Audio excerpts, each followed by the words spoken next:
पहली चिट्ठी मैंने लिखी थी 28 मार्च 2022 को। उसका मुझे जवाब नहीं मिला।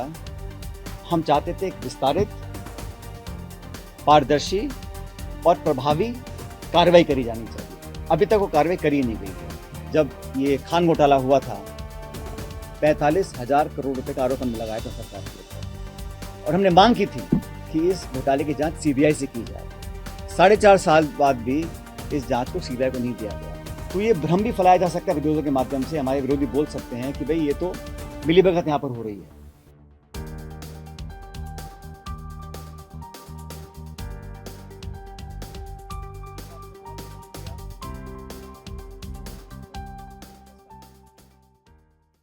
दोस्तों, आप सब जानते हैं 2013 दिसंबर में कांग्रेस पार्टी की सरकार थी और हम चुनाव हार गए थे। उसके पश्चात कांग्रेस अध्यक्षा ने, राहुल जी ने, कांग्रेस पार्टी ने मुझको कांग्रेस पार्टी का अध्यक्ष बनाया था, और अध्यक्ष बनने के बाद पूरे 5 साल का कार्यकाल मेरा रहा। इस कार्यकाल में सरकार वसुंधरा जी की थी और 163 के बहुमत के साथ एक मजबूत सरकार राजस्थान में बनी थी। उस सरकार का लगातार हम लोगों ने विरोध किया नीतियों के आधार पर, लेकिन सबसे प्रमुख प्रहार जो उसकी सरकार की विश्वसनीयता पर रहा वो वसुंधरा जी की सरकार में हुए भ्रष्टाचार पर था। इस पूरे कार्यकाल में जो आरोप लगे वसुंधरा जी की सरकार पर, वो आरोप हम सब लोगों ने मिलकर लगाए, कांग्रेस पार्टी के नेताओं ने, मैंने अध्यक्ष के नाते और तमाम सभी नेताओं ने। और हमने ये जनता से वादा किया था कि भाजपा के और वसुंधरा जी के कार्यकाल में जो जो करप्शन के इश्यूज सामने आए हैं उसका हम प्रभावशाली तरीके से, निष्पक्ष तरीके से जांच करवाएंगे और दोषियों को सजा देंगे। मैंने कभी भी प्रतिशोध की भावना के साथ या द्वेषपूर्ण भावना के साथ कार्रवाई करने पर ना कभी मैं पहले सहमत था, ना आज सहमत हूं। लेकिन ये बात भी सच है कि विपक्ष में रहते हुए हमारी जो विश्वसनीयता थी वो तभी कायम रह सकती है जब हम अपनी बात पर खरा उतरें। इसको लेकर मैं बहुत चिंतित था, और आज से लगभग साल, सवा साल पहले मैंने मुख्यमंत्री अशोक गहलोत जी को चिट्ठी लिखी। उनको मैंने कहा, वो चिट्ठी मेरे साथ है, मेरे सामने है। मैंने बड़े विस्तार से पूरे घटनाक्रम का विवरण उसमें रखा, और मैंने कहा कि हमारी सरकार को बने अब लगभग 3.5 साल हो गए। उस समय अब समय आ गया कि हम लोग अपने वादों पर खरा उतरें। जो आरोप हमने लगाए थे, गहलोत जी ने लगाए, मैंने लगाए, भूमाफिया के, शराब माफिया के, खनन माफिया के, 9TP को लेकर, ललित मोदी को लेकर, खान माफिया को लेकर, खान का बड़ा घोटाला हुआ था, वो सारे पब्लिक डोमेन में है।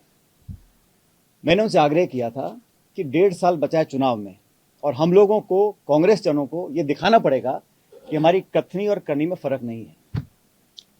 मैंने तमाम जो हमारे स्टेटमेंट्स थे, जो हमने प्रतिक्रियाएं दी थी, जनसभाओं में, प्रेस वार्ता में जो आरोप लगाए थे, वो सब उनको मैंने दिए, और उसकी कॉपी मैंने AICC में तमाम लीडरशिप्स को दी कि हम चाहते थे संज्ञान इसका लिया जाए।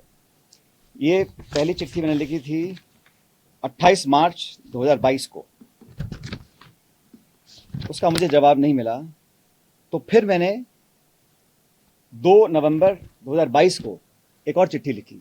उसमें उनको बड़ा विनम्रता से आग्रह किया कि मैंने आपको पहले लिखा था, ये प्रकरण हुए, ये आरोप आपने लगाए, मैंने लगाए, पूरी कांग्रेस पार्टी ने लगाए, और जनता ने हमारी बातों को विश्वास किया। तभी तो हम लोग जहां सिर्फ 21 सीटों पर रह गए थे 2018 के चुनाव में, 2013 के चुनाव में 21 से लेकर हम 100 तक पहुंचे।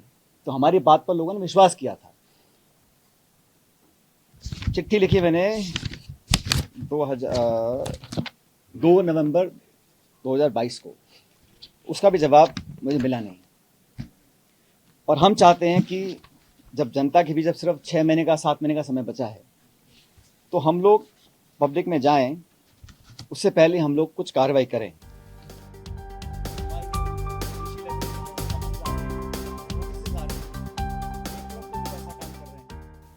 और राजस्थान सरकार जो हमारी अपनी सरकार है, यहाँ पर जो हमारे एजेंसी संसाधन हैं उनका हम ना तो सदुपयोग करें ना उपयोग कर रहे हैं। तो ये बड़ा विचित्र मामला था, इसको लेकर बहुत मैं चिंतित था। मैंने ये प्रकरण साल भर से ज़्यादा हो गया, तो आज मैं चाहता हूं कि ये बात पब्लिक डोमेन में जाए, क्योंकि कांग्रेस कार्यकर्ताओं को लगना नहीं चाहिए, पब्लिक को लगना नहीं चाहिए कि हम लोग कहते कुछ है करते कुछ है।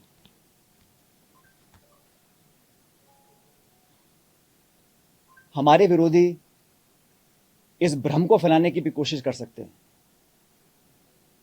कि कहीं कोई मिलीभगत तो नहीं है, क्योंकि कांग्रेस के पिछले कार्यकाल में भी जब हमने 22,000 करोड़ का घोटाले का आरोप लगाया था, उस समय कांग्रेस सरकार ने भी एक माथुर आयोग का गठन किया था।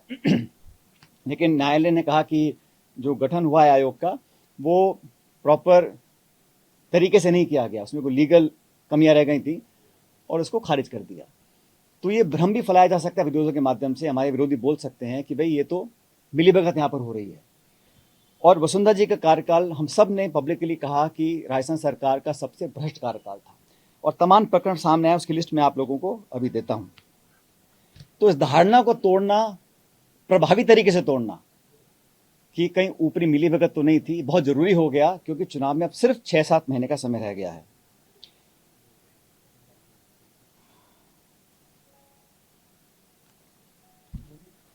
अभी चिट्ठियां मैंने लिखी हैं, इसका जवाब हमें मिला नहीं। और जैसा कि आप जानते हैं कि जब ये खान घोटाला हुआ था, 45,000 करोड़ रुपए का आरोप हमने लगाया था सरकार के ऊपर, और हमने मांग की थी कि इस घोटाले की जांच सीबीआई से की जाए। 4.5 साल बाद भी इस जांच को सीबीआई को नहीं दिया गया। और ललित मोदी कांड हुआ था, उस समय हम सब लोग, माननीय अशोक गहलोत जी, मैं, हम सब नेता जो कांग्रेस पार्टी के थे, हम गवर्नर के पास गए, राष्ट्रपति के पास गए, ज्ञापन दिया, सीएजी के पास गए, सीबीसी के पास गए, और तमाम एजेंसीज को कहा इसकी जांच की जाए।